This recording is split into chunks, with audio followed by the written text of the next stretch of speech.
You're listening to Arsenal Pass, a flesh and blood podcast for players by players. And all about strategy, leveling up, and the latest news in the world of Wraith. Welcome to Arsenal Pass. Brendan, give us an update on where you are in Europe right now. Where in the world is Brendan Patrick? I'm currently in Berlin, which I was talking to you about earlier. It's probably my favorite city, which I didn't expect at all. Berlin was something that just got added on to my trip, almost out of like logistics, because I had to go to Hamburg here on the 15th and 16th. And I think it's my favorite city in Europe by far, and it's not particularly close. It's not crowded, very clean, amazing history, great infrastructure, great food, very nice people, very liberal city, very open-minded. And yeah, I mean, it's just not what I expected. I had a friend here, his Pascal. He took us out, great guy. And yeah, he's been living in Berlin his entire life, and he's kind of echoed the same thing. So I think if you're looking for a place to, like a home base in Europe, man, Berlin just really checks all the boxes. I'm very impressed with Germany so far. Well, that is Brendan's travel review guide. Tune in next week for more. You'll notice we're back on video this week, and of course, welcome back to Arsenal Pass, episode 75. I've returned home in the studio, Brendan.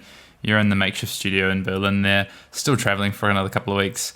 And this week we're going to be taking a bit of a dive into week one of Nationals. Of course, this is kind of the post-Prism meta, right? Like, what is the shackles of the light illusions have been released, and we're starting to see some things happen with this meta. Of course, we had Columbus battle hardened, but now we've had 8 events, or 9 national championships actually, 8 class constructed national championships this week.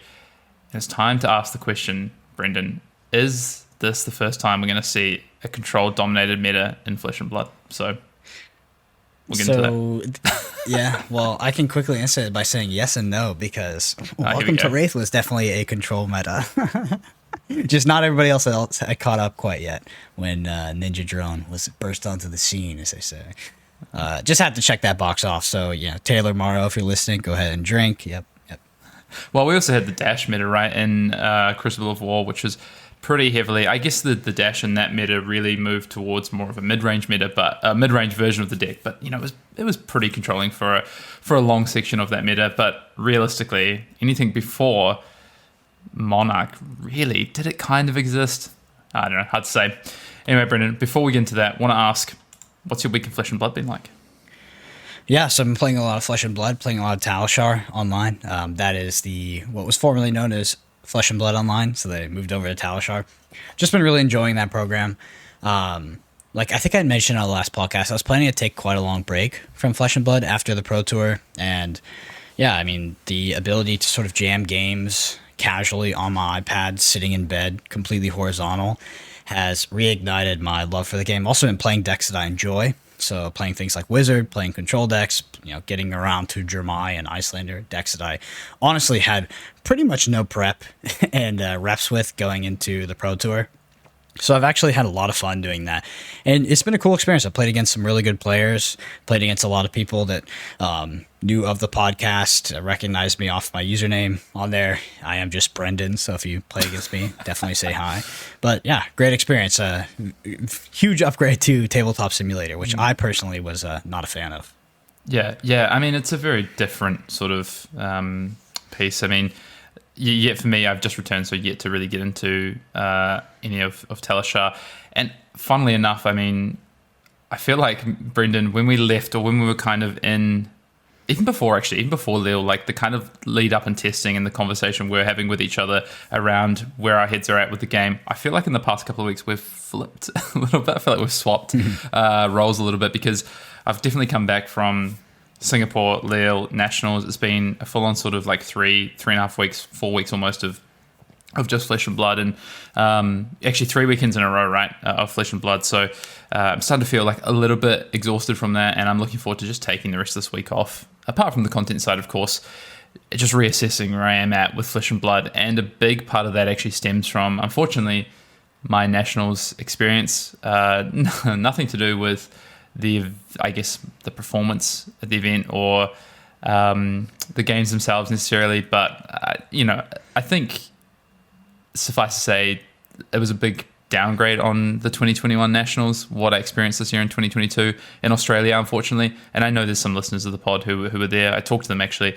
And if, I guess you haven't seen, if you're not in the Twitterverse of Flesh and Blood, basically the Australian Nationals was a bit tight, let's say, in terms of play space and things like that. And organisation maybe wasn't up to the standard it might need to be. So that's unfortunate. I don't know if I've kind of gone off script here a little bit, Brendan. Just want to talk a little bit about the Nationals, but I don't know if necessarily that's all down to specific people or whatnot. But that's probably enough of my experience in terms of what I have been playing. Yeah, I did play my Nationals. What has my week in Flesh and Blood been like? I finished 14th at Nationals, so I had a really bad start, Brendan. I started at 1-2 in my Nationals. I really got in that submarine bracket early. 3 rounds of CC to start Nationals. Won the first round, actually. Brendan, I had a feature match on camera. Won that round, feeling real good. Dropped 2 Briar Mirrors after that in quick succession, and then went into draft. Had the most busted Icelander deck I've ever had. I don't know if I sent you a picture of this, Brendan. I saw it, yeah. I was Sasha actually reviewing it last night, and we're like, you went 2-1, right? We're like, he 2-1 with this, and then 3-0'd with that freaking pile of 5 cards next round. Uprising draft, man. It's so tough. Like I was the only Icelander in my first draft, and I felt so like I really read the draft correctly and positioned myself and had this amazing Icelander deck. And I get to the final of the draft, and it's like, turn 1, I even won the dice roll. I put my opponent on the play. Turn 1, my opponent managed to leak some damage because I draw like my 2 blocks in my deck actually draw 2 of the 3 of them. And then on my first turn, I just all right, one of my 8 ice veins in my hand, no ice card. And then the same thing next turn. I'm just like, man, and then that game's over because it's Uprising draft, right? 3 turns and the game's over. So, yep. Unfortunately, it's just kind of the feels. And then, managed to 3-0 the next pod with, I would say, a pretty subpar deck. But I actually had great games in that second draft, like really tight. All 3 of my rounds, or especially my first 2 rounds, were super, super tight and really good games, which was fun. I had a lot of fun actually playing that draft. Probably even though I often find in this format I have fun with like subpar decks into subpar decks. So if a draft is like a train wreck for the whole table, I often find that more fun because often you find the games power levels a bit lower, games are closer. Yeah. I find with Icelander, I think Icelander's like super powerful in Uprising draft, but I do find it particularly irritating playing that hero when, like, sometimes even if there's like 3 5s at the table, particularly if you lose the dice roll, you can just absolutely get run over in 2 or 3 turns, and there's like nothing you can do. And then once you're at a low enough life total, like Icelander, it has a very hard time pivoting out of that sort of that lock you get put in as they just pound you turn after turn. So I've had some Icelander decks myself that I was like, wow, this is a 3-0 deck right here. And I've 1-2'd with them because, lost a dice roll twice against some 5s and just got absolutely obliterated. I was pretty disappointed. I think it's pretty safe to say. But so I went into day 2. I was at X and 3. So I had 3. So what's that? 6 and 3. Had 3 more rounds on day 2. Could not drop a round. Needed 3 out of top 8. Rocking on day 2. First round is against Sydney local Ryan, who a very good young player on Dorinthia, which I've not played a game against Dorinthia in a long time. Like definitely in at least probably the past year. And I lost that. It was a very, very tough match. It was a very interesting deck. It was a deck that we saw actually at the PT played by, I think, the highest finishing Australian, John Wardan, Flukenbox, was playing this like Helm of the Sharp Eye deck, which I think was built by Australian top 8 national player Phil Mackay. And it's just like, I just didn't really know what the deck was doing. And until I kind of like worked it out on about turn 3, it was like almost a little bit too late. I'd given him some counters that, against normal Dorinthia, I don't really care about giving them counters. You just get rid of them. But this deck was like super tall and really hard to stop them once they were at game momentum. So then won out the last 2 rounds and finished 14th, some cash, but no top 8, unfortunately. Really interesting top 8 in Australia. Actually 4 Wizards in the top 8, which was pretty cool to see though, including 1 Kano. That Dorinthia deck I've had the pleasure of playing against online a few times. It's pretty cool. It's good to see Dorinthia coming back into the meta. And it's funny to see it coming back in the meta because as we probably beat the dead horse here, but Dorinthia in the past was just the absolute terror of Flesh and Blood. It was the deck to beat, the most annoying deck you could play against, etc., etc., etc. People hated it, and now it's finally making its way back. Now that Prism has come out, I think it has a harder time than it used to, but still a cool deck to see come back in the minute because it really puts the impetus on the opponent to sort of know what that deck is trying to do and to play effectively around it. I think you can play a lot of really fun games against and with Dorinthia because there's a lot of mind games going on. It's very much a bluff-heavy deck, in my opinion. I much prefer being on the side of playing against it. I find those enjoyable. I don't necessarily enjoy playing with the hero, but it's so funny. So I actually ended up playing 2 Dorinthias. The next round after I lost that, I played another Dorinthia. And I was talking to my opponent after the game, and he was like, yeah, I just want to play a deck that, my opponents had to make decisions. And he's like, I've sat down for multiple rounds this weekend, and my opponents have gone, oh, Dorinthia, I haven't played against this before. And his eyes just light up, It's like, yeah, it's going to be a tough game for you, but if you don't really know what you're meant to be playing around here, you can get blown out by something at some point in the game, which is pretty funny. So, yeah, that's my weekend back in Sydney now. As soon as Nationals finished, I went to the airport, changed my flight to the first flight out so I could get home and sleep in my own bed on the Sunday night, which was, I got to say, fantastic, Brendan.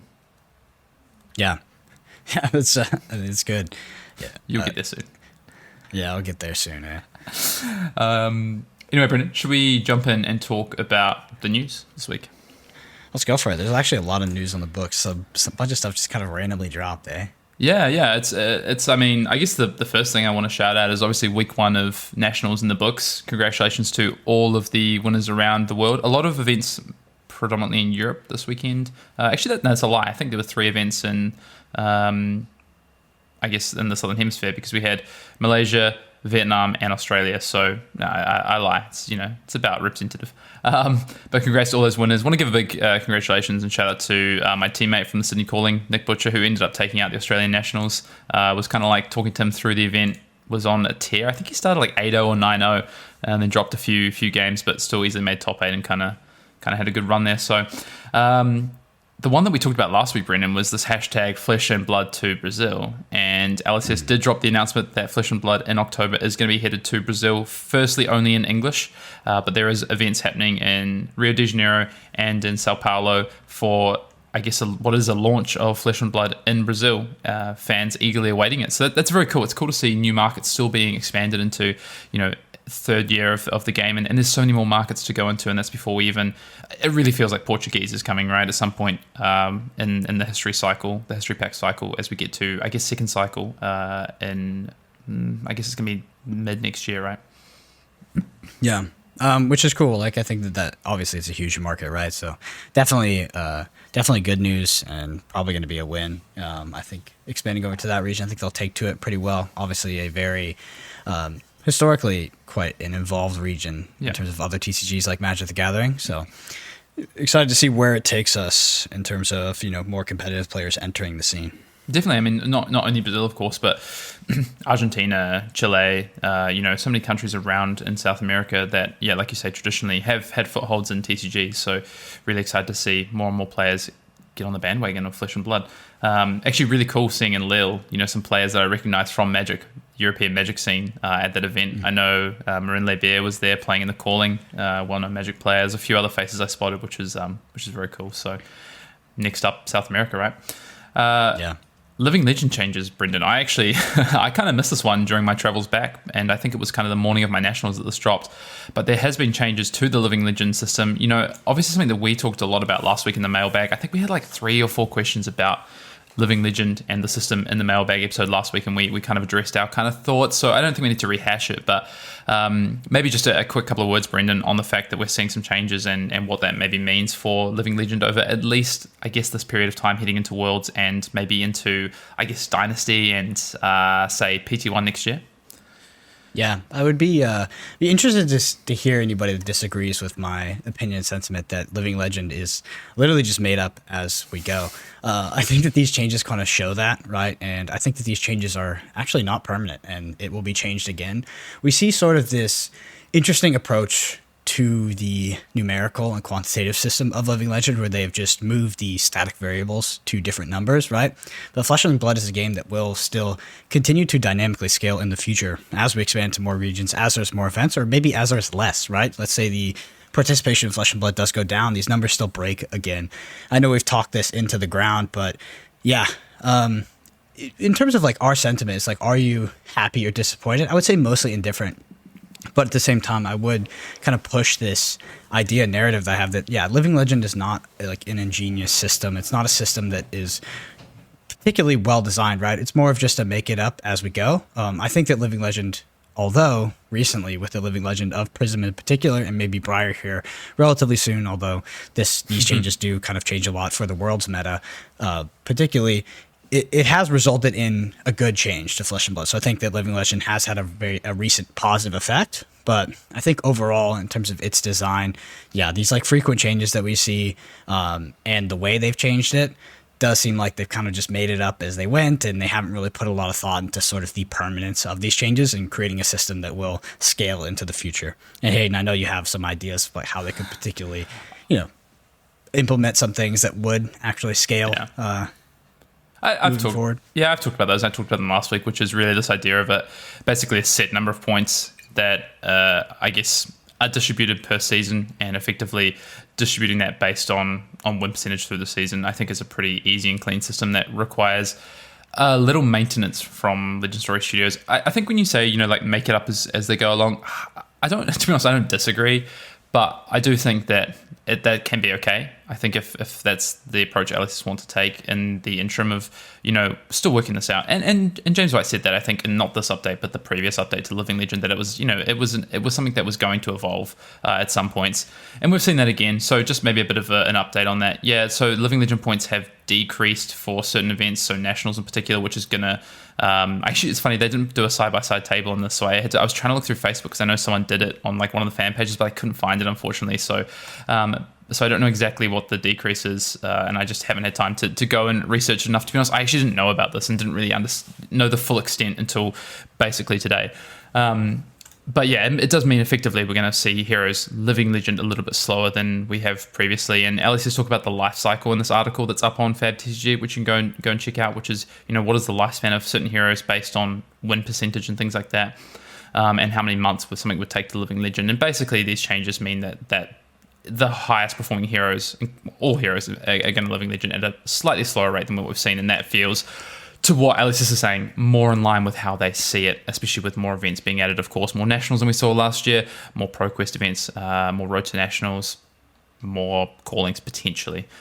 Seems to make sense. In terms of what that means for like the next 6 months, Brendan, the interesting one to me is that Briar may very well be around at World Championships. Previously leaving Lille, it would have been thought, well, Briar feels like chain here. It's going to Living Legend in this national season like it did in ProQuest season post New Jersey. But actually, the Living Legend changes might not be, that's not the biggest factor right here. It's actually the shift in the meta, which we're going to get into very soon, is that Briar may not Living Legend after all. So yeah, very interesting to see. But you can go and check this article on fabtcg.com and read a bit more into this. It is definitely interesting.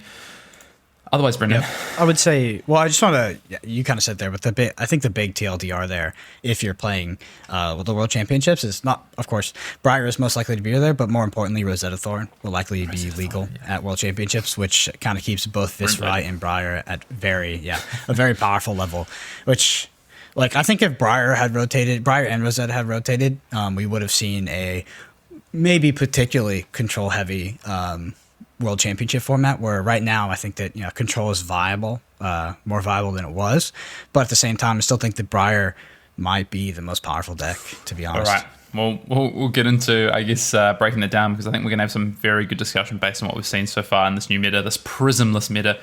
Want to jump on to, I guess, what we know about Dynasty so far. So we did get an official, I guess, there's a lore piece and official, release fact sheet for Dynasty. So we do know the release date is going to be November 11th. The card preview starts on November 1st, so the week of actually Worlds, which will be super interesting to see. No doubt we'll see some great things happening at Worlds in relation to Dynasty. We know about the pack configuration. Of course, it is a supplemental or now 10 card packs, so 24 per display, etc. Does contain cold foils. This really, I guess, interesting idea of that we're going to see legendaries at this Marvel sort of rarity. We've seen that with Crown of Dominion. Looks really cool, to be honest. I like this idea. So no doubt we'll get more and more details as we get closer. But yeah, card preview season does start November 1st, and there's a few different things out there as well, like the hero page for the Emperor and a hero story as well for that, which you can go check out now on fabtcg.com. Brendan, we did a bit of a video log for Lille, and actually when I was in Singapore I did this as well, which has gone up on our YouTube page on Arsenal Pass. We've also got a bunch of videos coming in the next 2 weeks. We've got some great deck techs. We've got one on the Briar deck that we all played at Lille. We've also got one with Michael Hamilton. So you're going to see some deck techs going up. Of course, we've got this vlog that's gone up. Unfortunately, we lost a bit of like footage for that. There was a lot of stuff that you didn't get to see, including some romantic moments between Brendan and Sasha, which unfortunately were lost. Yeah, still available on OnlyFans if you want to check us out there. OnlyFans.com/ArsenalPass. Oh my goodness. I'm totally kidding. We did unfortunately loot the footage Hayden is talking about in particular was actually like a sort of behind the scenes, during the testing process, like breakdown of like what we were doing, where we were in the process, and taking you through step by step. So unfortunately we lost that, but we'll be sure to get it next time. I did have the chance to watch the video, and I do think it is freaking hilarious. Some of the editing is pretty good. Yeah, we have a great editor. Shout out to Dave. But yeah, I'm really gutted that we did lose some of that, because that was some of the best footage, I think, and some of the stuff that I know people really wanted to see. So I salvaged as much as what I didn't. Editor salvaged as much as he could in terms of the visual. It was actually the audio that got corrupted, so we did keep as much as we could, and we did some stuff like we went and drafted with Michael Feng and Yuan Ji and some of those guys, and we had some stuff there that we unfortunately lost as well. So yeah, we will make sure to do better next time though, so check that out. And actually go and check it out and give us your feedback as well. Let us know what you want to see as we head to World Championship. No doubt we'll have the ability to do more stuff there and then. So yeah. Yeah. You get to, I think my favorite part is the initial interview of me, you, and Sasha immediately post day one, where you guys are both on top of the moon doing very well, and I have just been absolutely pounded and not live for anything. It's just like you see just the inner death going on during that interview. You did well. You kept a brave face on, Brendan. We're proud of you. And Dante Delfico makes an appearance. He's alive. He does. The Dante Delfico. People will be excited to know a little interview with him. Lastly, just want to give a quick shout out to all the patrons. We do have 2 Patreon pods going up this month, as well as some other content and stuff. Actually, we're going to talk some data in a minute, and that data is going to be available with this episode up on Patreon to check out as well.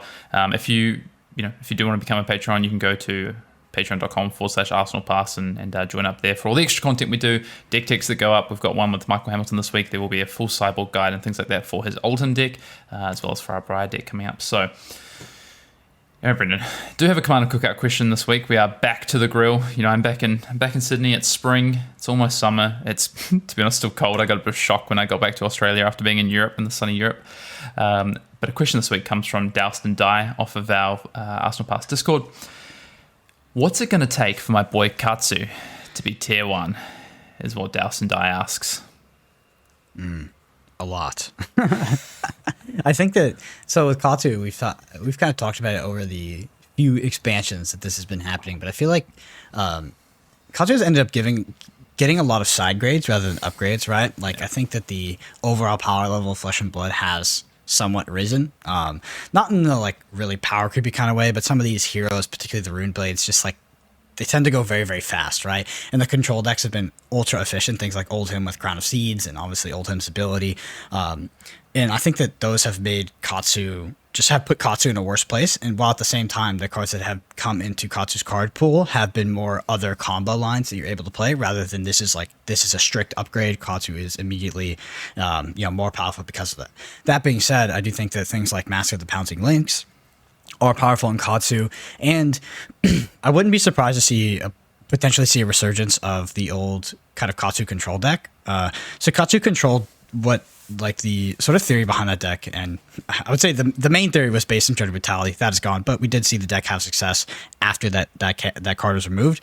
And the theory behind that deck is that it's a ninja deck, right? That can do well into Guardians, right? Can sort of have this attrition-based game plan with the Kodachis to sort of get past the Guardians. Maybe that's not possible anymore with things like Rampart of the Ram's Head and Crown of Seeds, but That's the idea, while at the same time being very good against go wide decks because of cards like Flick Flack. Like Flick Flack is still one of the most powerful defense reactions in the game, if not the most powerful defense reaction.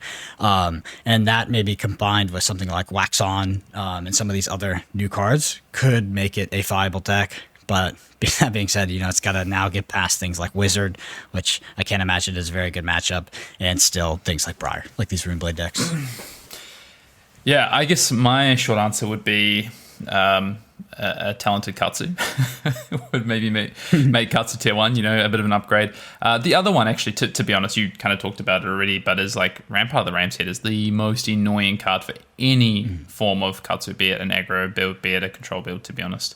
I mean, mostly the control build, but it's in Ultim, it's like Crown of Seeds plus Rampart blanks both your Kodachis, right? Like that is massive when you're trying to play a deck that's so focused around Mask of Momentum, or even pouncing links with things like Salt the Wound, right?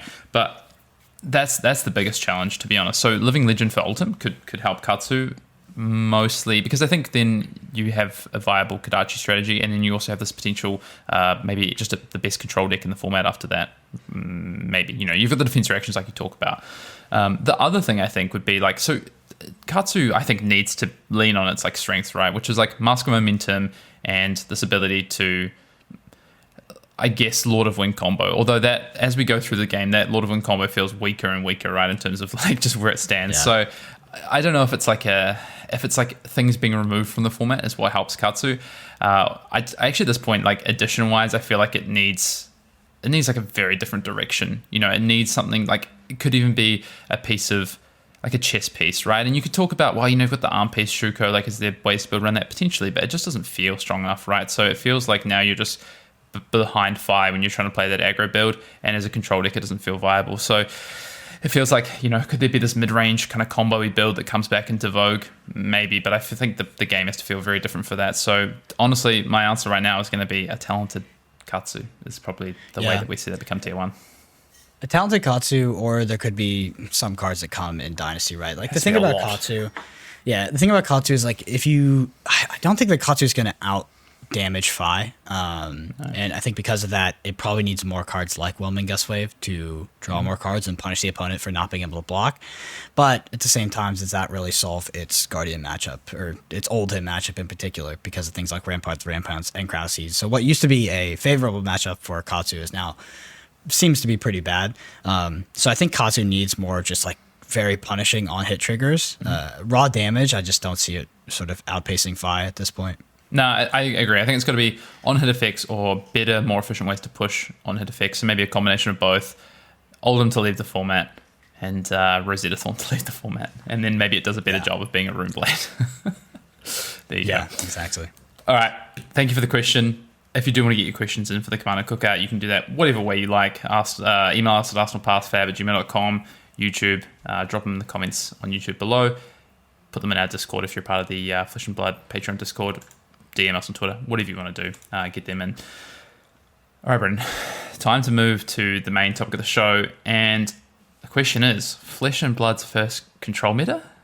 Well, today we're going to dive into some of the results, numbers, and what we know post week 1 of the 2022 Flesh and Blood National Championship season. How much has the meta shifted with the Living Legend of Prism, and what has Uprising really given us now that the light illusionist shackles are off? So I wanted to get into some data. I pulled from the 9 events we had over the weekend, actually, so 8 of which were class constructed. One of them was Blitz in the Vietnamese championship.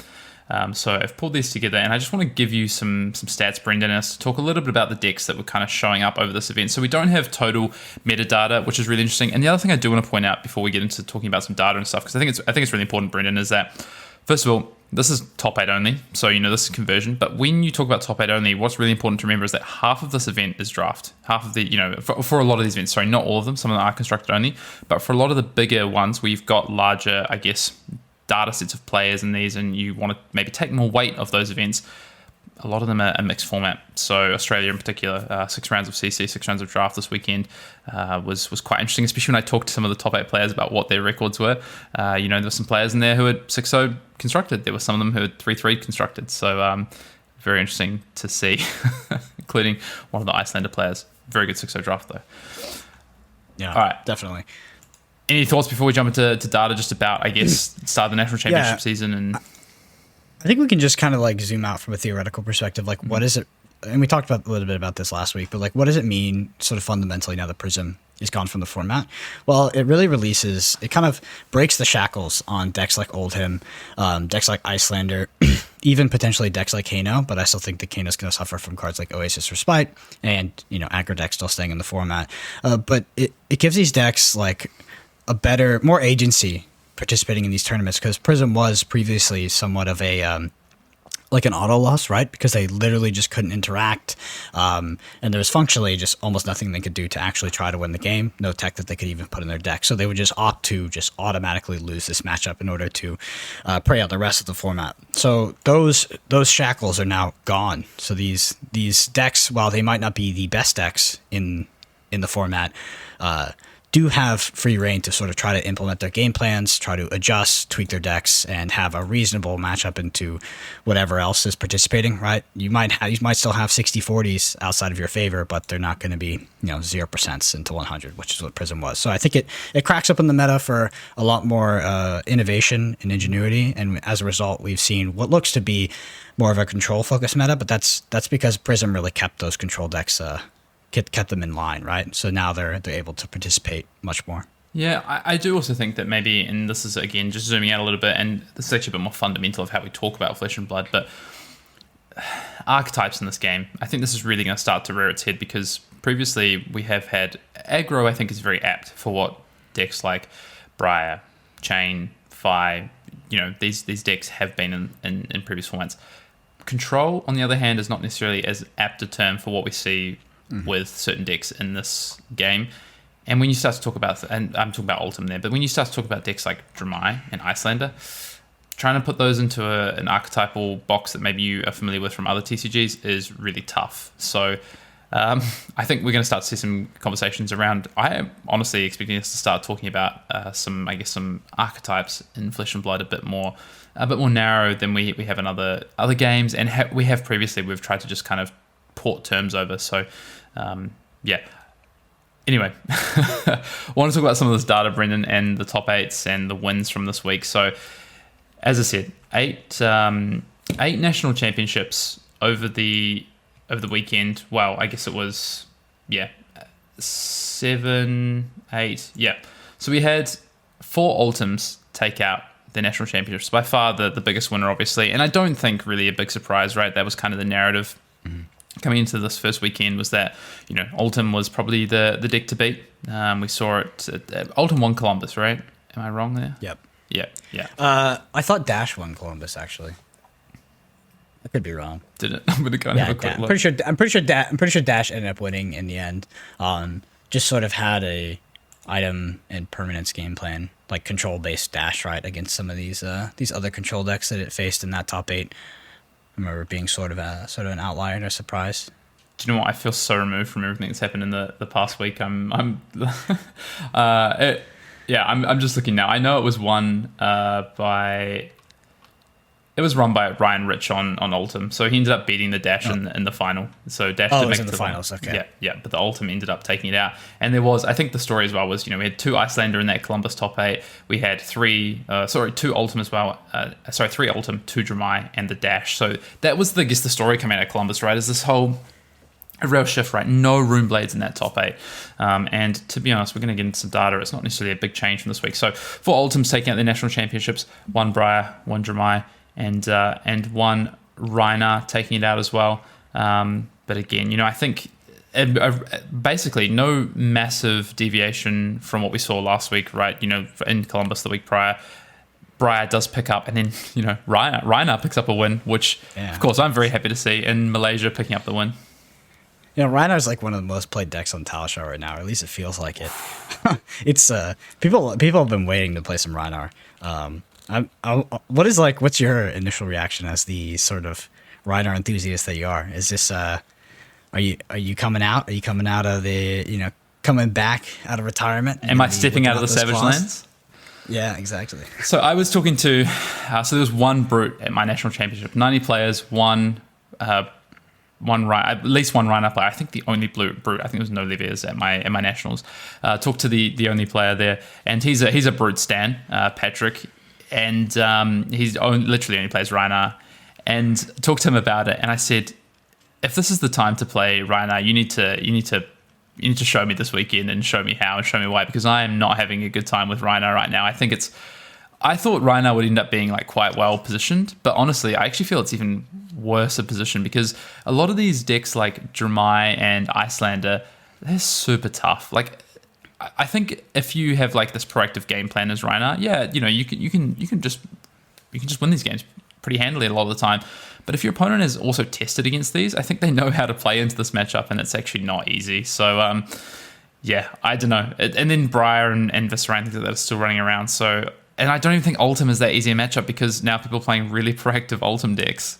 So it's a tough time for Rhino. But you know what, the Malaysian National Championship champion, she showed us what's up. So I might have to go back and watch some of the stream and learn some lessons, I think, because I would like to play Rhino right now. That would be, I mean, I always want to play Rhino. So if I can have the opportunity to do so, I will take it.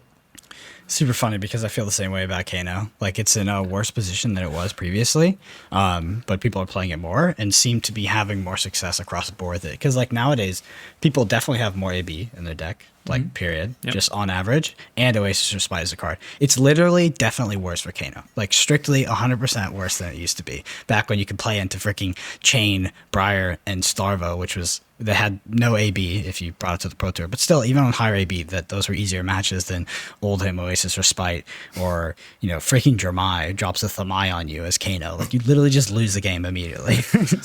Yeah. The interesting one, I think, is just the fact that, like, this Prism is almost like a mental shift. Like, Prism has disappeared, and it's almost like this, like, it is like this kind of psychological freeing of the mind of how we can play Flesh and Blood, which is so funny, more so than the actual necessarily matchup impact that Prism always had on this meta, which is cool. I'm down for that.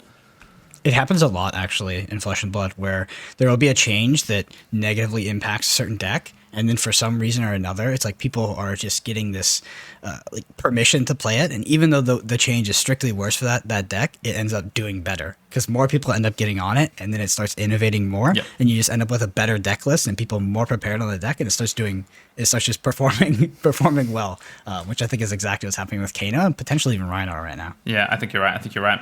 Maybe I have to jump back on the Green Man himself, and maybe I just need to take a different approach. Maybe that's the lesson here.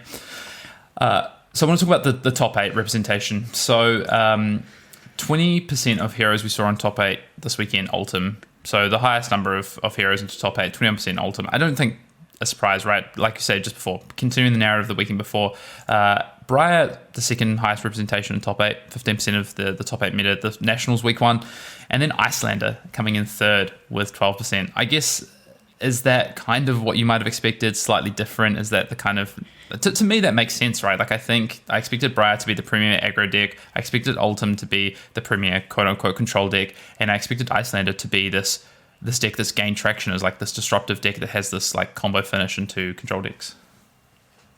Yeah, I think it is what I expected, right? I think Icelander is a bit higher than I expected because Icelander... in context, like with in context of playing that deck more and understanding it better, and seeing it function in this meta, it makes sense. But previously, I think that I didn't see Icelander as like that powerful of a deck, right? I knew that Icelander had a very bad matchup into Prism, but I didn't think like, oh, okay, Prism's out, Icelander's like one of the best decks, like immediately. I think Icelander, the matchup into Dramai is pretty bad, but I could be playing it wrong. But that one in particular is, I would rather play Kano versus Dramai than Icelander versus Dramai. I've been having a lot of trouble, but Icelander, it's a really cool deck. If you haven't played it yet, it's actually one of my favorite decks in Flesh and Blood, because if you do like the idea of agency and having sort of, lines to play in a game, whether you're playing tempo, which I think that fundamentally Icelander is mostly a tempo deck, but whether you're playing a tempo game plan, or you're playing more of a combo setup with frost hexes and things like that. Like, Icelander really has it all, and I feel like when you're playing Icelander, you're making like 90% of the decisions in a game. So it's one of my favorite decks to play, and I think that it can really adapt to whatever the opponent kind of slaps down in front of them, unless of course it's like a Thamai or some stupid card like that. It's a bit harder. Yeah. It's actually Icelander versus Briar is like one of my favorite matchups right now, I think, to play. And I was really hoping to play some Icelanders at Nationals. Unfortunately, 6 aggro mirrors Brendan, not what I was hoping to play. But that matchup's pretty cool. Fourth most represented in top 8 was Viscerize over the weekend. You know what? I'm not surprised. Rosetta Thorn's still in the format. Viscerize, I think, is it's not only the slightly less popular Runeblade right now, although my Nationals Viscerize was the number 1 most played deck. I also think Briar is just still better.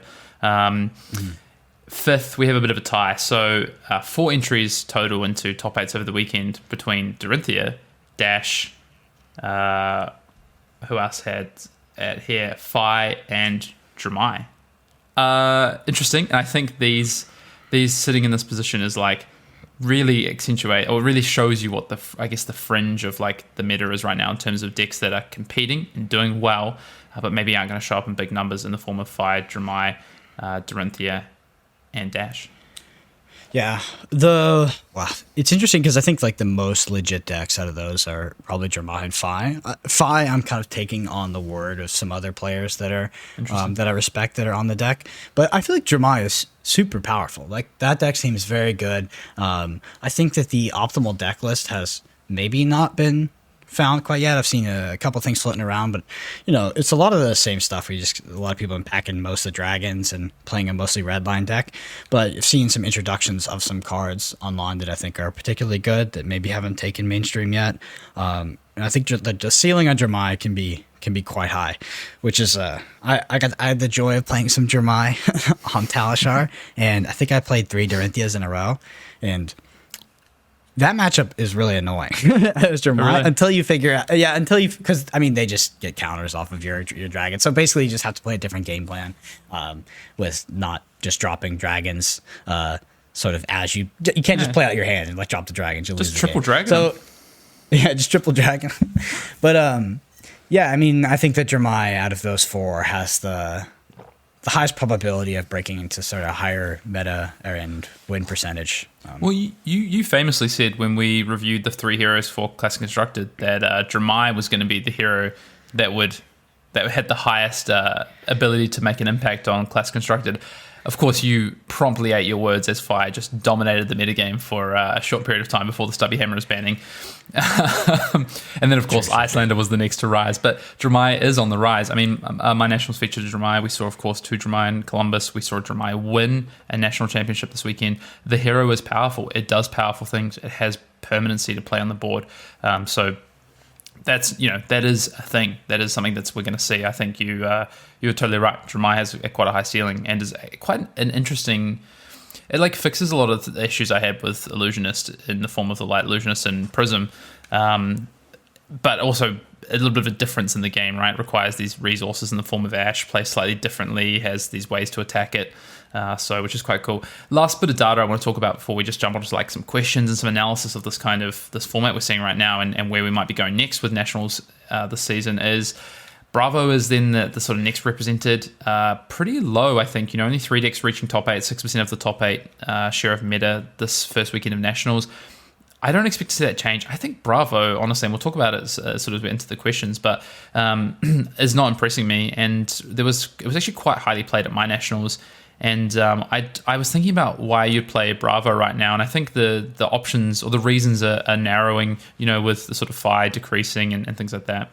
And then, we saw Kano in top 8 in Australia, Rhino, of course, which ended up winning in Malaysia. What else did we see? We saw Lexi make top Lexi. 8. Yeah. And that's it. No Bolton, no Livia, no Azalea, no Katsu in this first week. So Bolton stands will have to wait another week. Bolton stands, yeah. Bolton into a control-based or even like a meta where Icelander exists, like, oof. Yeah, that's going to be a tough one for the Bolton boys. It's the disruptive effects, honestly. Like, I think about Bolton, I go, oh man, like, a combo deck that just like smacks damage is probably really good right now. And then you think about all the ways you can disrupt it in this meta. Hypothermia from Arsenal. Things like this, it's... Insidious Chill, lose your entire hand when you pop all of your combo pieces. It's like it's got to be hilariously bad into Icelander, in my opinion. Yeah. I mean, even into I think even into some of the other decks in the format, Command and Conquer is still around, although fading a little bit. But there's other disruptive elements, right? So yeah, interesting. I want to jump into. I guess I kind of went through a little bit of analysis, Brendan, and some questions. So I kind of asked you this first one already, but was just about, is this kind of the meta you expected to see, and why not? I think you talked about it a little bit already, but any expansion now that we've kind of talked through the representation of week one in total? This is the meta I expected to see. The thing I'm most interested to see moving forward is whether Oldhim will maintain that number one spot. I think the Oldhim deck is, like we talked about, it's the one we had sort of predicted to be where it is right now, because I think fundamentally it's the most powerful, right? When you just look at what it has available to it, and some of these cards like Crown of Seeds, but also just like the raw numbers of how much damage that deck can prevent, and the more aggressive builds, right? You've seen it switch, which is interesting because I see it feels like Oldhim is kind of torn between two game plans right now, torn between two archetypes, which probably makes the deck significantly weaker than if it was specializing in one. So if it can't target the meta by specializing as the pure control deck and, as a pure aggro deck or pure aggressive and disruptive deck that's utilizing pummels, maybe it's just strictly worse than Bravo. I wonder if it will maintain that number one spot. And I do think that decks like Icelander can play on Oldhim. So that's what I have my eye on, and I do expect it to actually fall in sort of win percentage here. Yeah, so I guess actually let's jump into that first. Is Ultimate control deck? I don't think it is. I think you can't, and what we're seeing in this meta, you look at, I just went through the top 8 decks and even the winning list in Australia, the winning list in France. It's so much more proactive than we've seen in the past and seeing more success because of it. And honestly, that's because, in my eyes, what you're doing as Ultim is you have this ability to play really efficient attacks. So your damage, your red cards, right? They come in for above rate. They can also have things like Dominate potentially, think about like Red Macho Grande, but like Red Thunderquake is like a super interesting card. And then the other piece as well is that you pair that with just good defensive ability. So Ram's Head, Stalagmite, Crown of Seeds. But that doesn't mean there has to be your only game plan, right? Ultim is super flexible, which is really crazy. Like, you actually have the ability to also go wide, with cards like Zealous Belting, with E-Strikes, with, things into Sledge of Anvilheim. Like, you have this game plan that's really interesting. Plus, you have the ability to have a disruptive game plan and a tempo game plan. So, Ultim kind of can do it all. And I think the decks that are seeing success right now are the decks that do more proactive things than they have in the past, which is super interesting. Yeah, and that's kind of in line with what I mentioned. My question is just like Oldhim being, switching over to this more of a mid-rangey archetype, right? Defends well, but also attacks well. Is it going to maintain that number one spot, or will it be usurped by one of these other decks that are following close behind?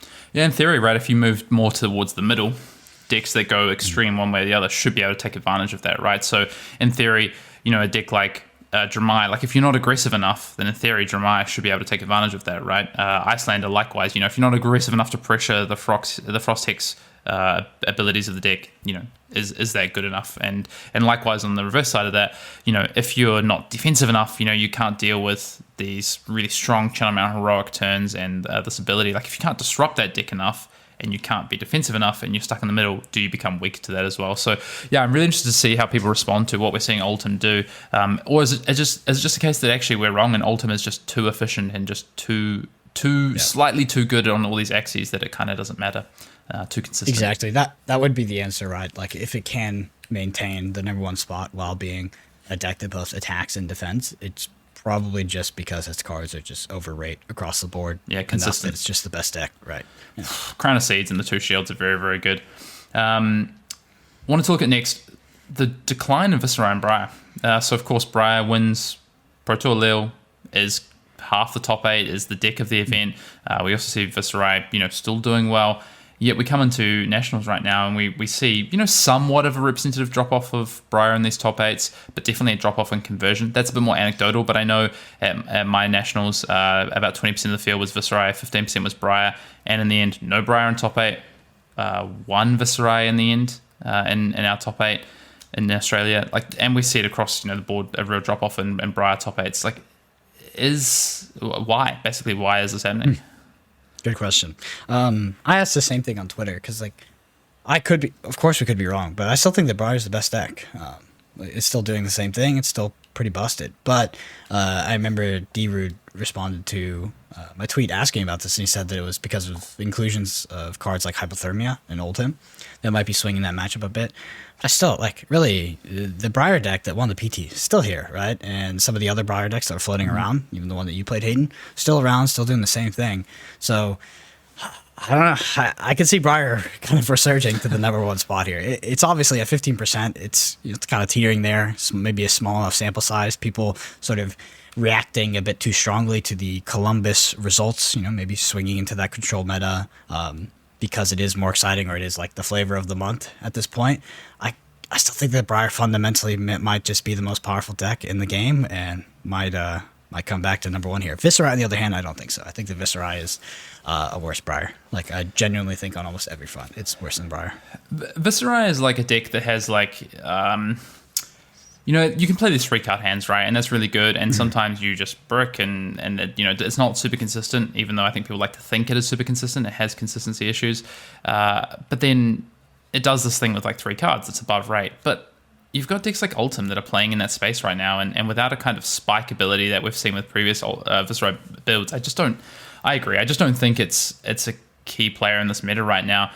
Briar, on the other hand, I want to talk about this because I did play Briar at my Nationals. I played it at Pro Tour Lille. The big part of playing it at Nationals was honestly just time. Didn't have time to sit down and test. But I've thought about this over the last few days since Nationals, and if I ran it back, I would play Briar again. Like, I think the list in particular that we had, and there'll be a deck tech coming out in the next week.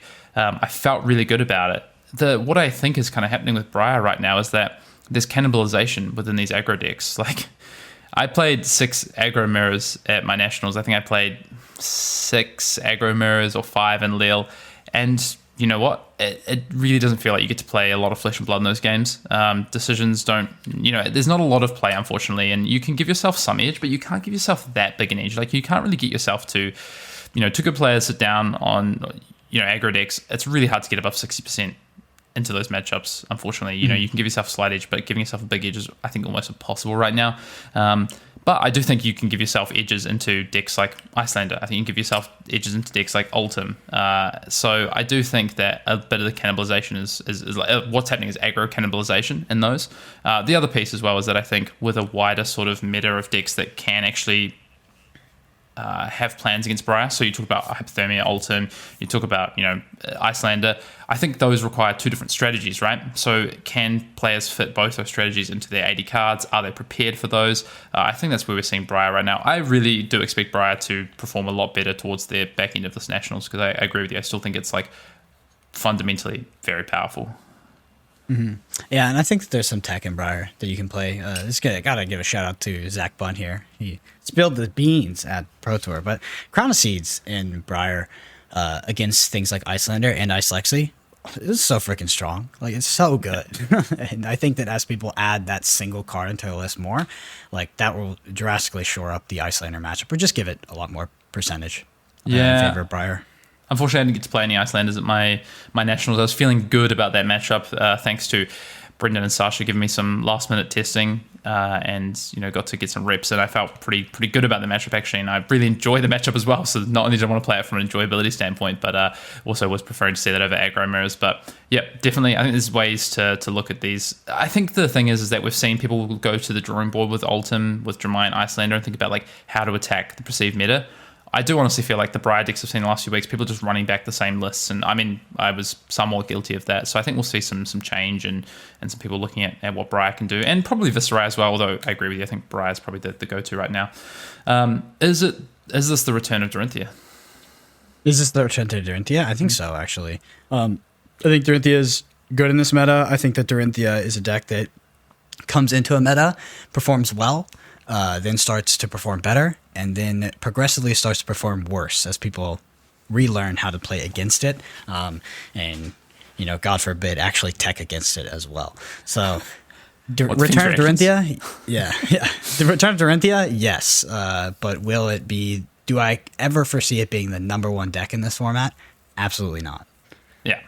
I think the kind of strength of Dorinthia right now is, we talked about a big one, is that people do not know how to play against it. People do not know what cards to play around. People do not know how to defend, do not know how to stop themselves from getting absolutely punished by certain cards. Singing Steelblade is forever going to be a card that I see people misplay into. Unfortunately, misblock into, misunderstand breakpoints and things like that. I think people will obviously get better as they get to put reps into it.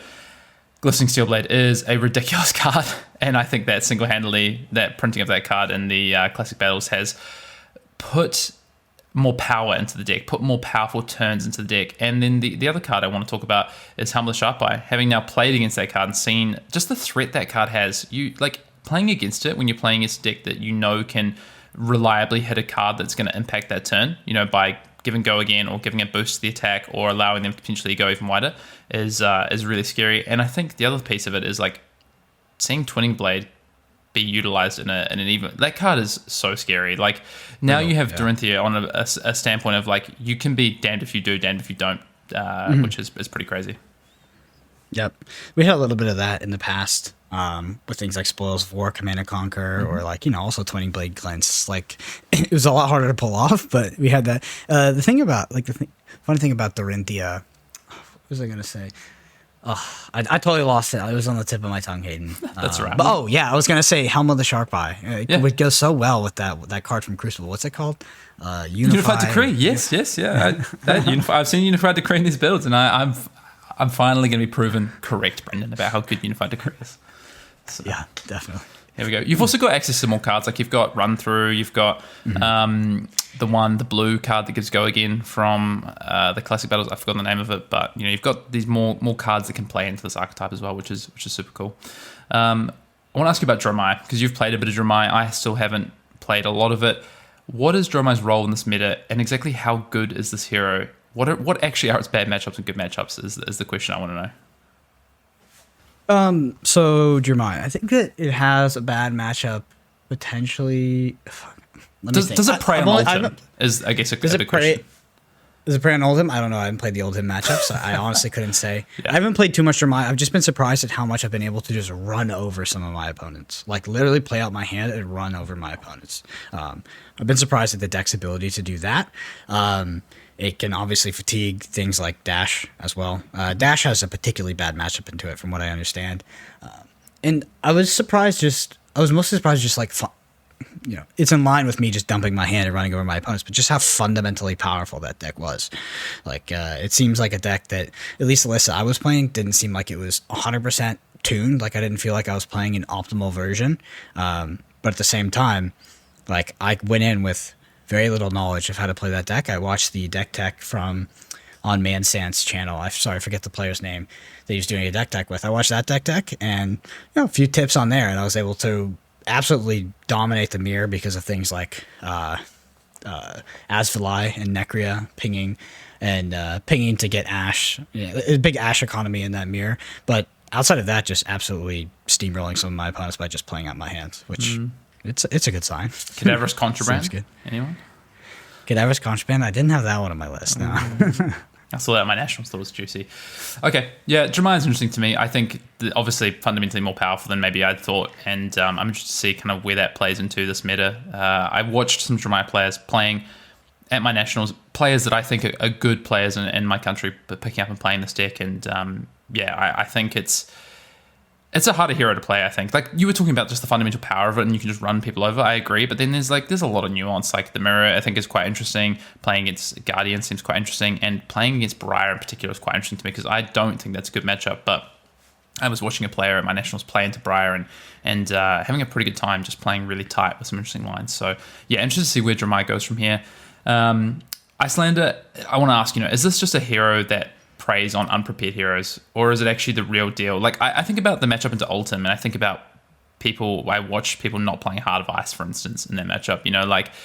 Is Crown of Seeds, we just talked about, are prepared heroes going to have a pretty good time into Icelander, or is actually Icelander the real deal? I think it's the real deal. Crown of Seeds in Briar does seem a bit problematic. Like, I think that swings the matchup into a Briar favored. I'm not sure though. Like, that's a hard. If we want to talk about hard decks to play, I think that's like a pretty freaking hard deck to play. It's got quite a ceiling on it in terms of skill. Yeah. At the same time, like, I think like Insidious Chill is just kind of busted. Like, especially in these like mid-range aggro decks, like you drop double Insidious Chill or something like that, or in relative succession of each other, they pretty much don't get to play the game while you just absolutely take away their entire hand and whittle them down to a small enough life total where they just, like, once your Insidious Chills are gone, they kind of just lose. That being said, landing that card in, at all in a game as a single or in doubles in something like an aggro matchup, kind of high variance, but at the same time, like, I think that, yeah, Aether Ice Vein, super powerful card. Like, I think it's absolutely ridiculous. And then you had the fact that you can easily flex into this anti-control game plan. I don't know. It seems. I think it's the truth. I think Icelander's the truth. Is it the best deck in the format? I don't know. I think it does have some pretty bad matchups, but outside of that, yeah, it's the truth. To answer your question. That's good. Okay. Fi. We've seen Fi just continue to drop and drop and drop since the banning of Stubby Hammers. Pretty reasonable representation at the PT. We saw it, but not to great success. What is kind of Fi's place in the metagame right now? Like, is it just an aggro deck that, for instance, is this like if Dramai rises, is like Fi the counter to Dramai? Is like a 6 belittle Fi like a way to really target Icelander? What is Fi's kind of role in this metagame now? Yeah, this is the one that, I know I personally don't really have the answer on it. I've only played against Fi, been mostly playing against it as Wizard. And yeah, to me, it has looked a bit unimpressive. It looks faster than Briar, in the sense, like, if Briar doesn't draw Channel Mount Heroics, I think that Fi ends up being kind of a faster aggro deck. But for sure. Briar does occasionally draw Channel Mount Heroics. Does it? I wouldn't know. Yeah, I know. And then it does Briar things. So it's in a weird spot for me where it's I feel like if I'm going to pick like that archetype in this meta, you're presented with the question of, Briar, Viserai, or Fi, and it does seem to point overwhelming towards Briar for me. Let me add a fourth deck into that for you in the form of Dash, because obviously we saw Dash, a very, very aggressive Dash, take out Singapore, and then these more kind of mid-range, like not mid-range, but like a Dash that can change up its plan, play in Lille and top 8 in Lille, top 8 my nationals I saw as well as other national championships. So Dash can be a super aggressive deck, and to be honest, Dash can put out like 50 plus damage in the first 3 turns with Tickler Pounder and maximum velocity, high octane turns. Like it is a very powerful deck, but then can also flex into these Guardian plans. I think the problem that Dash has in this format is that you can only run 80 cards. If you could run 85, 86 cards, I think you have the best deck in the format, to be honest. Yeah, I've been pretty unimpressed with it. I've also just seen a lot of complaining about the Dash side of the matchup against Dramai in particular. Like, a lot of people saying it's borderline unwinnable. But I think that Dash really, honestly, I felt like Dash was kind of preying on people that didn't know that they could fatigue it at the PT. Like, I watched some Dorinthias. I literally watched the Dorinthia. It was one of Nick Butcher's game. Did not try to block Nick out when Nick hadn't, pre-sideboarded for a control or anything like that. Just aggroed him down. And like Dorinthia with a fridge and every single card blocked for 3, it's like I don't even think that the opposing player had the idea of fatiguing Nick during that game. And I think that as people more kind of default on fatigue as a general game plan against Dash, it's not that it sort of disables the deck, but it makes the deck a lot harder to play as the Dash pilot, because now you have to be prepared for that and sort of hedge for that game plan against everything. Yeah, exactly. Yeah, you do have to. And I actually watched a win and in for Australian Nationals between a Dash and a Dorinthia, and the Dash having to hedge for that, right? Starting with Ticklo, with Induction Chamber with that Ticklo Plasma Pistol.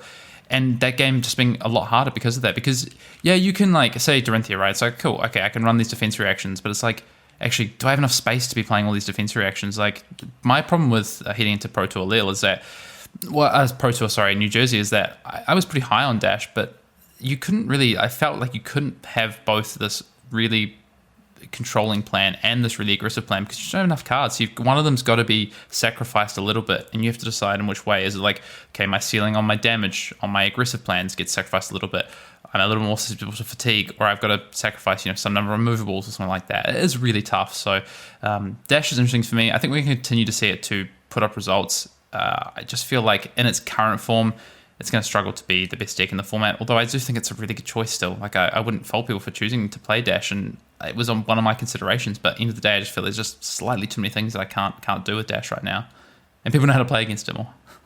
Yeah. Yeah, I mean, even calling back to decks like Chain, which I think was a fundamentally much more powerful deck. Like Chain became a much harder deck to play when you actually had to hedge into everything. Like in the early days, you would only have to hedge into things like Bravo, Katsu.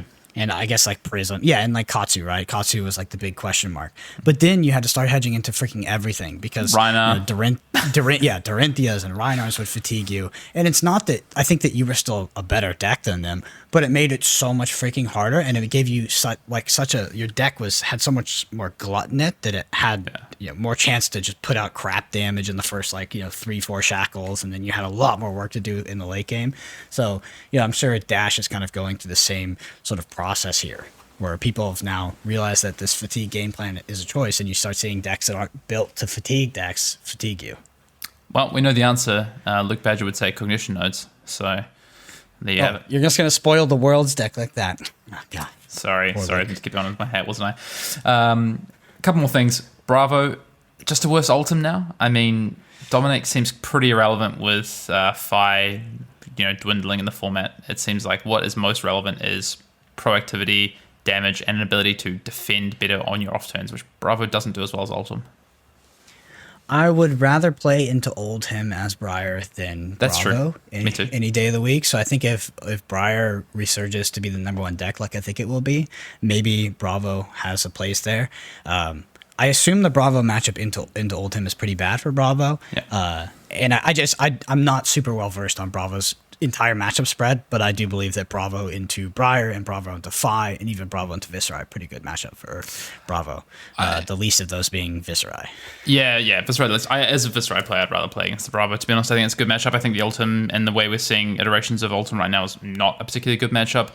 And I think the old iterations of Ultim, with people being more proactive, is actually worse for Phi than what we saw previously. I think trying to fatigue them is not good.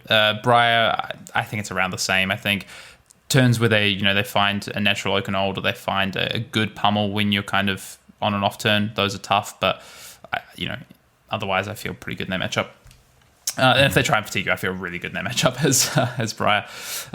Definitely. I mean, I talked about this one already. Is it Reinar's time? I don't know. I want to get in and play a bit more Reinar if I can over the next couple of weeks. My problem with Reinar is really just like power output and any turns to try and put out power where they don't involve Blood Rush Bellows or this kind consistency too. Yeah, it's really tough. So, I mean, you can be consistent. You can consistently swing the club and defend for 9. Consistently do subpar damage. Yeah, the Blood Rush Bellow turns are really Rhino's one of those decks that I really feel like you need to draw that freaking card.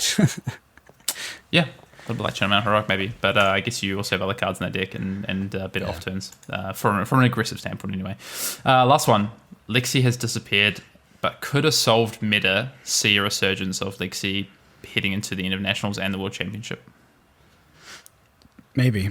Like I said, I think that Briar with Crown of Seeds, much better into Lexi. Command and Conquers. If they exit most decks, then it's probably pretty good for Lexi. Lexi playing into an aggressive Ultim meta might be pretty tough, eh? But again, Lexi's not really my specialty, and I'm not very well versed on the entire matchup spread as we start to see new decks enter the top, 5 of this meta. Yeah, Lexi has a massive card pool. Yeah, I got Expose the Elements by freaking Lexi while I was playing Kano the other day. I was like, oh. What is that going to do? Yeah, I mean, it does. It has a massive card pool, but I think, and this is kind of something I've heard from Lexi mains and Lexi aficionados, is that a solve meta, a more narrow meta, is so much easier for Lexi because of the fact that the way you build that hero and the way you play your game plans, like the cards you have to play to change that is like quite substantial because of things like Ice Fuse elements, and so composition really has to change. So in a wider meta, that's really tough. Whereas in a narrow meta where you know what to target, like my understanding is that the Lexi versus Ultim matchup traditionally in most builds is terrible for Lexi. But there are builds that Lexi can utilize to target Ultim, but they come at the expense of aggro matchups. They come at the expense of other things. So a narrow meta is definitely better for Lexi. So we'll see. Jury's out on that one. Yeah. I think that's kind of going to do it for this kind of first look at this new Prismless meta. Of course, we had Columbus, but now we've seen some real data start to come through with the national season fully underway. Of course, we've got a lot of marquee nationals coming up over the next few weeks. Canadian nationals is happening this coming weekend. We're going to see, of course, the penultimate with US nationals, New Zealand nationals coming the following week. So there's a lot more to happen, and I'm going to continue to keep track of this data, Brendan. We'll touch base on this over the next 2 weeks, I think, even if it's not the sort of the main thing we focus on. But really did want to dive into some of these big sort of questions around what the meta could look like. Last thing I want to ask you, Brendan, is if you were going to a national championship this weekend or next, what would you play? Why? Put you on the spot. Yeah. So this weekend or next, it is tough. Well, it is tough because it really depends on reps. I think to an extent, I would probably default to Briar. Like I said, I mean, I can't just sit here and preach that I think it's the best deck in the format and then have what I think is the best list and then also have amazing data on the other lists that were played as well, access to that and the ability to tweak said list to make it even better potentially, and then not play it. But I'm kind of over it, man. Like I'm kind of over playing freaking Briar into an aggressive, into an aggro format. It sucks. Like it's not fun. You don't have a lot of agency, and like you can get edge, but I think a lot of that edge was in deck building, and that's kind of gone because like a lot of people will be playing some of those cards that I perceive as better and the cards that sort of rose to the top in the Pro Tour. I have no desire to do that. So while I do think the Briar's the best deck, I don't know if I'd play it. If I could get enough reps on Icelander, I might play that. I find that deck to be very fun. And then, maybe honestly maybe Kano, because it's kind of the only deck I legitimately, it brings me joy pretty much every time I play it, even if all these freaking losers on Talishar keep Oasis fighting me. All right, there you have it. I think I'm pretty similar, to be honest. It's like I didn't enjoy a lot of my constructed matches at nationals, and in fact at the PT, these aggro mirrors, I feel the same boat as you. Like decisions felt kind of irrelevant in a lot of those matchups. Agency was not there, but I still felt like I had one of the most powerful decks in the room. So it's tough, right? Like it does feel you can't look back and go, oh, because of my pairings, I didn't want to play this deck. It's like, yeah, but what if if you got a representative pairing of the meta, like, and what's in the top tables, how do you feel? Like I'm sitting down at my match and I'm playing I'm playing as like Dorinthia in round 10 or whatever it is, and I look to the left of me and it's like an Icelander mirror, and I look to the left of that, it's like a Dromai mirror. It's like there are these decks at the top tables. It's not like it was an aggro meta. So I think it's hard to just be like, oh, based on the matches I had, I should have played something else. You've really got to take the meta into account, and sometimes the match that you play, unfortunately, is like is what it is. Yeah, like in the Pro Tour, my losses were to Kano and Ice Lexi. Okay. There's to take anything away from that and be like, I should have played a different deck is like so freaking results oriented that exactly you can't even be entertained, right? Yep. All right, well, that's going to mostly do it. We're going to head into, I do have a Google review prepared for us, Brendan. One of my favorites. So I'm gonna take us into the Google review. If you do want to get your Google review in, you can do so. Go to rate this, or we call it the Google review, but you can rate us on any platform. It's just that these rank highly for us on certain things like SEO and stuff on Google. So we love to see it. It helps us out a lot. So we appreciate it. You can go to ratethispodcast.com/Arsenal Pass. We'll take you to your preferred listening platform, and you can drop us a review on there. This one is an Apple Pod 5-star review for us here, Brendan, and it's a cheeky little limerick coming straight out of New Zealand from New Zealand's very own James Gilchrist. He actually hit me up about this because he submitted this a while ago, and I think Brendan buried this one in the pile. And I was with him in Singapore after the calling, and he said, I submitted a review, and it's never been read on the pod. So here we go. There was once a man named Patrick whose heuristics came fast and thick. If you follow him, you'll catch him lose his next feature match at the Pro Tour. He made it a hat trick. It's pretty good. I did legitimately miss it, but I can make a promise to James, because obviously that Pro Tour has happened and I did lose my feature match. But at the World Championships, I promise I will not lose a match on stream. If I do, I will retire from Flesh and Blood. Guaranteed, no loss. You heard it here. If he loses a match on stream, Brendan is retiring from Flesh and Blood. Well, at Worlds. Only committed to one tournament. Okay, all right. Well, I hope that doesn't happen. All right, Brendan, that's going to do it for us this week. First deep dive into Prismless meta. If you do want to get involved with us on Twitter, we are over there at Brendan APG. I am at Fian_Dale. Almost forgot our handles there for a second, Brendan. Get involved in the Twitter discourse. You can see Brendan posting all of his screenshots of his games over on Talishar, and you can hear me just giving tournament updates about how I'm losing. We'll be over there, though. Of course, if you haven't checked out the Arsenal Pass YouTube channel, please do so. Go and check out some of the videos we've got coming up this week, next, and of course, the vlog's already up there. Patreon.